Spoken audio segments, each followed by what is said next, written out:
Imagine you're tasked with choosing a film to watch with a dictator. He wants to spend some time at the movies, and if you choose right, he might reward you, though heaven help you if you choose a dud.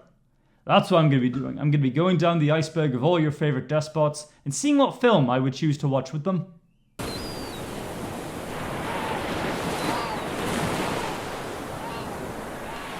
Starting off, we have Adolf Hitler, a man who needs no introduction and your favorite person to compare everyone you disagree with to. I would show Hitler the Toxic Avenger. Now, it might be too graphic for a man of his time, and Hitler would probably think it's degenerate, but he also witnessed the horrors of World War I, so seeing a kid's head being run over and a guy's head being crushed by gym equipment would be mild by comparison. If you haven't seen The Toxic Avenger, it's about a Jewish man being turned into a hideously deformed creature of superhuman size and strength by a freak accident. This could spark a conversation about the nature between genetics and circumstances. Now, this is down to remind me of when Michael Jackson said if he met Hitler, he could get through to him and melt his heart. But anyways, this is a fun film, so I would hope that Hitler would at least enjoy it. And after it's over, I tell him that the director is Jewish. Boom, just like that. There's also a Nazi police officer in it, so I wonder how he'd react to that. Joseph Stalin, leader of the Soviet Union before, during, and after World War II, and poster boy for totalitarian rule. I would show him at least one of the Hammer Frankensteins, because they're pretty fun as far as Frankenstein adaptations go. But why Frankenstein? You might have heard a myth that Stalin ordered the creation of human-chimp hybrids to train as soldiers. But I don't want that to be a myth, I want that to be true.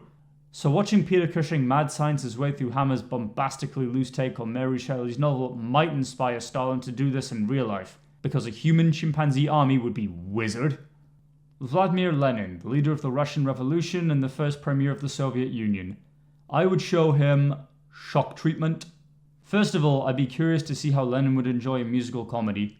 I think he'd appreciate the themes of corporate greed and the commodification of mental health. I'd also like to see how long it would take to get him to sing along with the songs. Mao Zedong, the first chairman of Red China. I would show him Captain Kronos Vampire Hunter. The film is about a man who kills upper-class vampires, which would appeal to his communist ideology. You might think that that's a flimsy reason, but I see it as a good enough reason to watch Captain Kronos Vampire Hunter because it's a vampire-themed swashbuckler. Do I need that good a reason to watch it? Kim Jong-un, North Korea's current leader and the international community's equivalent of Eric Cartman. I would show him Daffy Duck's Quackbusters. Kim Jong-un looks like he has a cute laugh, so I'd like to hear him giggle. Not full-on guffawing, but lightly tittering at some Looney Tunes frivolities. I know this is a compilation movie of Looney Tunes shorts with original material tying them together, but you can't go wrong with the classic Looney Tunes shorts. I remember liking it when I saw it on TV as a kid. I'm certain Kim Jong-un would share my enjoyment of it.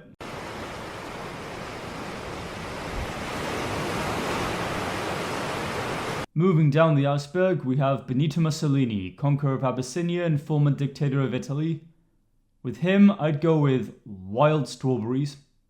Before he became Il Duce, Buddy Boy Benito here wrote a romance novel.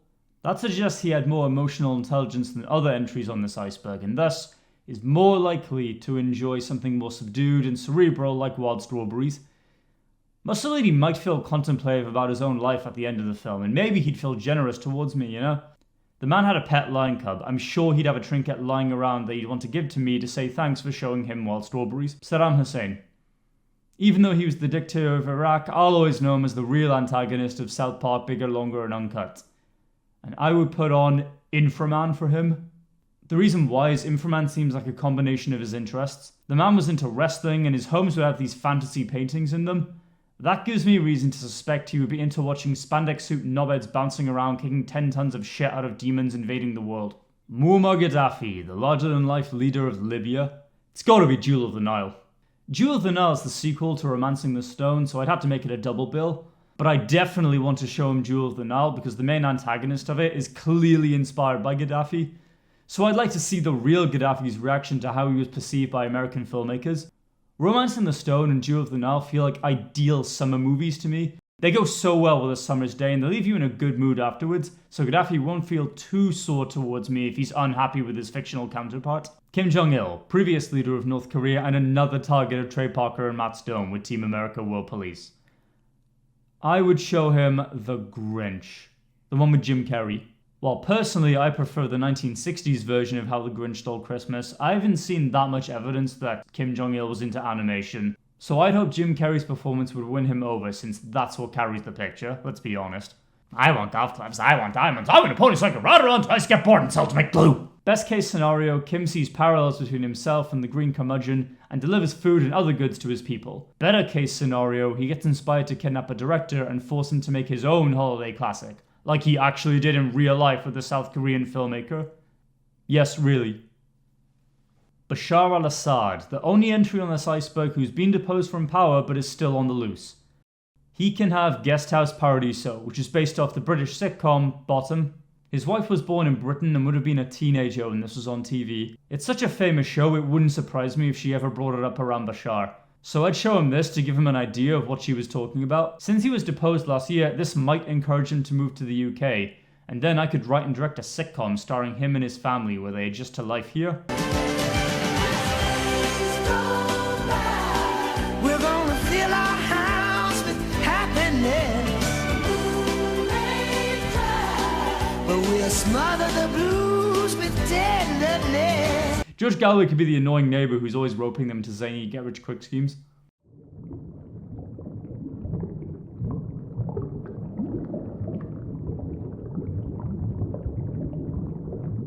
Fidel Castro, the long-serving leader of Cuba and survivor of many, many CIA assassination attempts.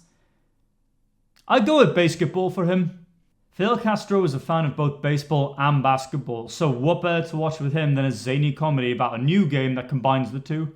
Since it stars the South Park guys, I could ask Fidel what he thought about the South Park episode that had him in it. I'm not mad at it, I might as well show him the episode The Critic with him in it as well. Pol Pot, leader of the Khmer Rouge, which killed a sizable fraction of Cambodia's population, which was also the basis for the Dead Kennedy song, Holiday in Cambodia.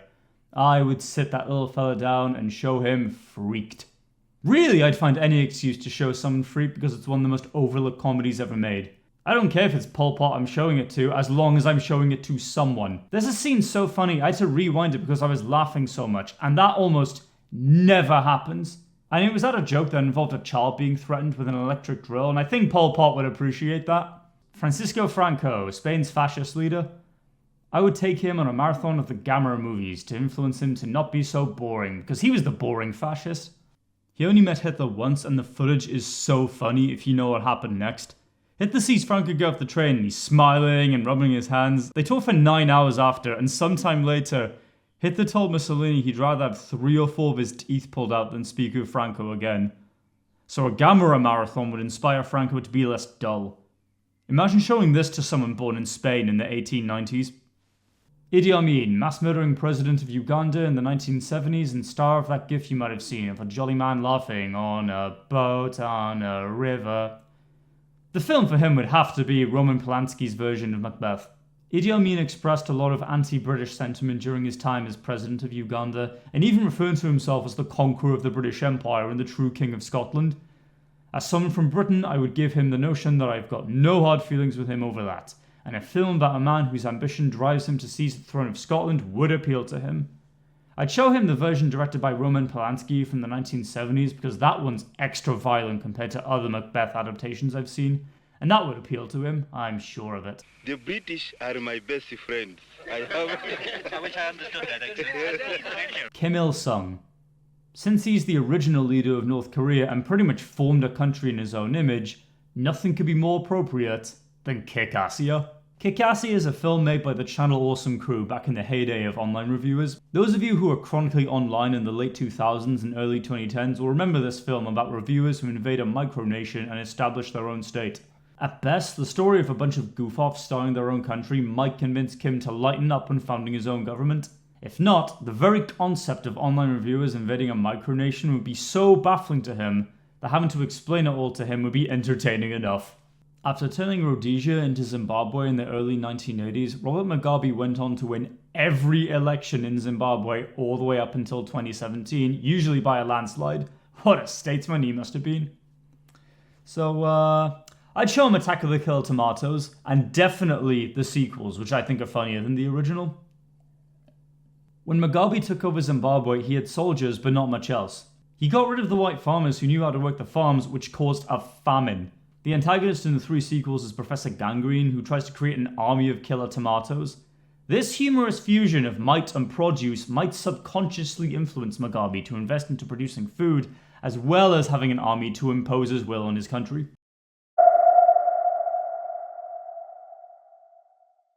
Augusto Pinochet, general in the Chilean army who overthrew Chile's government and installed himself as dictator with the backing of the United States. I'd show him Kelly's Heroes. I'd watch Kelly's Heroes with Pinochet because Kelly's Heroes is a quintessential dad film. It's a comedy heist movie with a World War II setting starring Clint Eastwood, Don Rickles, and Donald Sutherland as a proto-beatnik. You can't get more dad film than that, and I get the impression Pinochet would be into that. Josip Broz Tito, Marshal of Yugoslavia, the Pink Panthers. Why? Because most of them feature Cato surprise attacking Clouseau. Tito would relate to this because Stalin sent several assassins to off Tito and all of them failed. The funny and over-the-top nature of Cato's surprise attacks would give a sense of brevity to the assassination subject matter, which I think Tito would appreciate. Nicolae Ceausescu of Romania. You might have seen the footage of this man being ousted by his own people while giving a televised speech. So I would put on The Great Mouse Detective for him to watch. It came out only a few years before he was deposed and executed, so it might have been dubbed in Romanian before the end of his reign. I can imagine him wanting to watch The Great Mouse Detective but not having the time to because he would have had to deal with his administration falling apart. And no one should be denied The Great Mouse Detective. Plus, he was overthrown while giving a speech on television. If he watched The Great Mouse Detective, he could have taken the idea from Rattigan and had a clockwork figurehead give a speech instead of himself. Also propped up by the United States, Fulgencio Batista, who governed Cuba before the Communist Revolution. Easy choice, killer clowns from outer space. Batista had a comically large cap, so we'd appreciate a film about comically dressed murderous aliens. Simple as.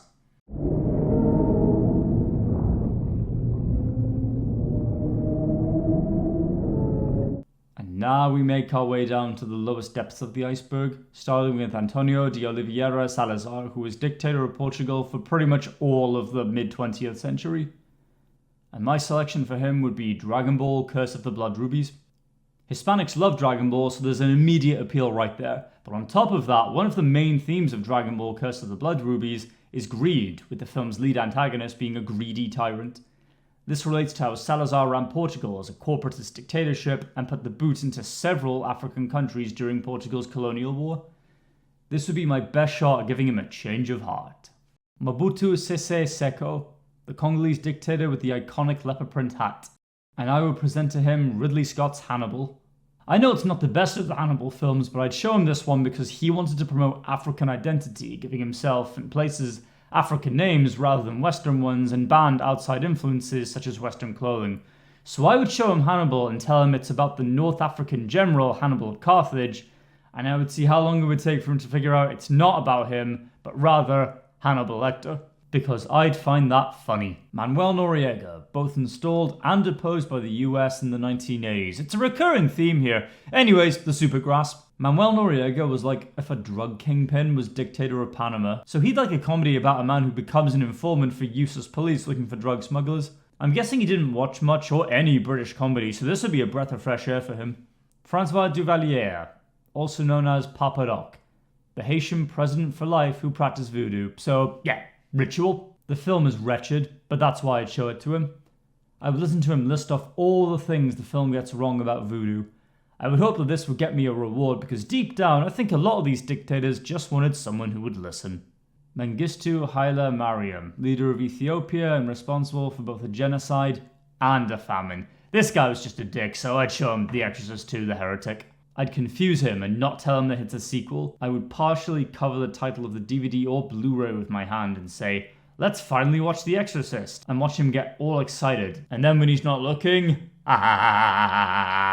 then I watch him get all flustered trying to understand it. I mean, it was hard enough to me, and I've already seen the first Exorcist. Jean Bedel Bokassa, the man who made himself emperor with his own coronation and everything, and turned the Central African Republic into the Central African Empire. I would put on the Forbidden Zone for this man. I would show him the Forbidden Zone because it features an eccentric French king of the 6th dimension. This might resonate with Bokassa since he was a crazy self-made monarch with cultural ties to France since his country used to be a French colony and he was allied with France. Finally, at the murkiest abyss of this, we have Francisco Macias Nguema, the insane dictator of Equatorial Guinea. He's probably the most mentally unstable entry on here, and that's saying a lot. He turned his country into hell on earth and possibly had schizophrenia. So I'd show him the Bill and Ted movies so those two lovable dopes could be a schizophrenic influence on him. So, did I leave out any dictators you'd like me to talk about? Are there any iceberg charts you'd like me to look at? Also, what films would you have watched with these silly boys? Tell me, I'm interested.